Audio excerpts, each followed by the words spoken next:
So I'm here for some more Tardis tidbits and tales.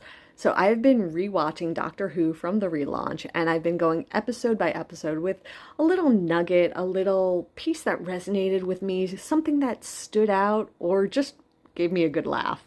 And today's another Dalek episode, so I have my other Dalek hat on. But today we are doing season 1, episode 13, The Parting of Ways.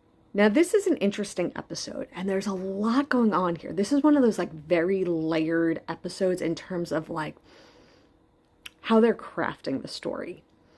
And this is also part 2 of the previous episode, Bad Wolf, where they were on Satellite 5, and they had all these game shows. This is part 2. The Daleks were behind it. Spoilers. So, what we come to find out is these particular Daleks are human Dalek hybrids. And they don't like that they have human DNA in them. And there's this self-loathing, self-hatred that comes from it, that the Doctor highlights to them and ultimately uses that to defeat them in this episode. And that concept of internalized hatred, this concept of internalized anger towards oneself, towards who someone is as a person, is really the piece that stood out to me most about this episode, because that ultimately led to the Daleks not winning this time around, and the Doctor seeing that, and the Doctor saying,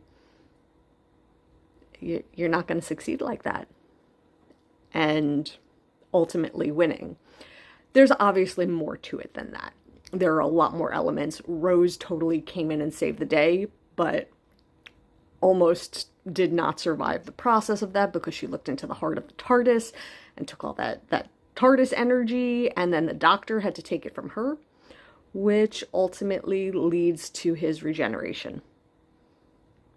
It's that episode. It's where we get introduced to David Tennant as the Doctor at the end. So, a lot going on in this episode. A lot going on. What stood out to you the most about that episode? Let me know.